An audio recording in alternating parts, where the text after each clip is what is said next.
Jóvenes, el día de hoy, martes 8 de diciembre, vamos a continuar con nuestra actividad. Recordarás que te comentaba en la tarde de ayer que el día de hoy trabajarías con el cuento que seleccionaste, este cuento latinoamericano del que ya te encargaste de investigar incluso la vida del autor. Recuerda que en tu libro de español te sugerí algunas historias, ahí te dije que si era complicado encontrarlos, en tu libro vienen aproximadamente de 15 a 20 cuentos sugeridos, vienen los nombres de los autores e incluso el origen del que provienen las historias. ¿Ok? Y bueno, trabajando entonces con esta, nosotros vamos a contestar la siguiente tablita, basándonos principalmente en reconocer algunos de los datos que ya identificamos en él. Por ejemplo, dice por ahí, vamos a leer y completar la siguiente tabla. Vamos a anotar el título del cuento y los datos del autor, el tema del cuento. Hablamos del tema, no nuevamente el título, sino de qué trata, ¿verdad? El nombre del protagonista, vamos a anotar ahí protagonista, cómo se llama y el nombre de los otros personajes que participan dentro de la historia.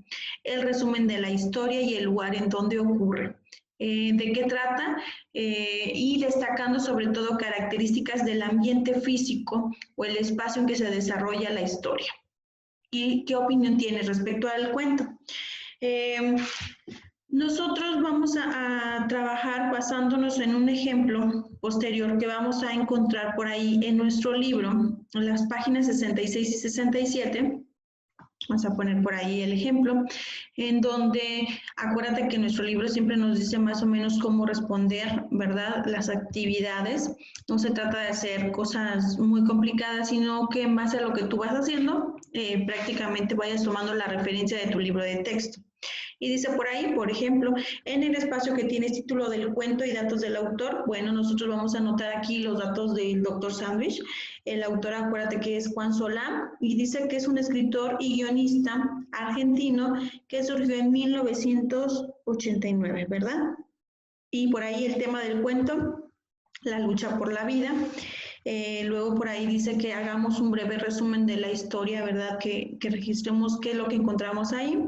Y dice por ahí, por ejemplo, según nuestro cuento del sándwich, dice al principio, el narrador, quien es el protagonista del cuento, describe su vida familiar y sus necesidades. Cuenta que su abuelo deseaba que fuera era exitoso, un doctor que usara traje y corbata, doctor. Recordemos que esa es una característica de los cuentos, la forma en que las personas se expresan en la historia. Luego relata cómo prepara los sándwiches, va a los tribunales, donde después de batallar logra vender casi todo. Cuando sale se encuentra con el guardia que lo echa. Él no se siente mal, sino que disfruta de su éxito. Vuelve al día siguiente y de nuevo vende casi todo.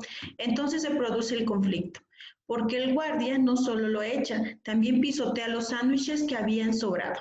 El joven se viste formal, guarda los sándwiches en su maletín. Al llegar a los tribunales, el guardia no lo reconoce y lo saluda con cortesía por la forma en que va vestido. Los empleados se sorprenden de verlo arreglado y lo llaman el Dr. Sandwich, como una forma de ironía.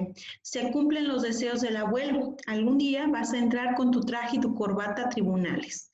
¿Qué quiere decir? Nos está narrando aquí el inicio del cuento, la trama o el desarrollo del cuento y por fin, al finalizar, perdón, nos está también describiendo el clímax o cuál fue el conflicto, ¿verdad?, que surge en la historia y luego, por último, cómo es que se resuelve el problema, de alguna forma el desenlace. Ahora, ¿qué opinión tienes sobre el cuento? Este va a ser un punto de vista, una perspectiva muy personal. Esa es la opinión que tienes tú respecto al cuento, ¿sí? Esta partecita, cuando yo te vaya a revisar tu actividad, tiene que ser muy, pero muy personal, nada más que sí, tomando en cuenta que debes de ser un poco crítico con la historia. Dice, lo que nos llamó la atención es el ingenio del protagonista para resolver su vida y la forma irónica en que el uso del traje se presenta como un símbolo del éxito. Para el abuelo representa alcanzar una profesión y para el protagonista es una forma habilidosa para lograr su propósito. Que ese es el mensaje que trae el protagonista desde un inicio, ¿verdad? Que no hay persona pobre sino ingeniosa, proveniente también de una frase de su madre. Entonces, eso es lo que vamos a elaborar el día de hoy. Vamos a responder respecto al cuento que hemos elegido, que vuelvo a recordarte, vimos anteriormente una tablita de algunas sugerencias de los cuentos que podías tomar. Si no lo recuerdas o no has tomado en cuenta estas páginas, aún no estás muy preparado. Yo sé que llevamos ya un avance de la actividad, pero hay quienes siempre dejamos al final las cosas. Puedes volver a regresar a tu libro y en la página, te comento cuál es, en la página 62 y página 63, en estos recuadros azules, en este azul, viene ahí el país en que surge la historia y los escritores y los títulos de las obras que puedes investigar para tu actividad de la práctica número 4. ¿Okay? Eso es todo por el día de hoy. Por la tarde no hay un segundo video, pues es muy sencilla la actividad. Que tengan muy buen día. Nos vemos hasta mañana.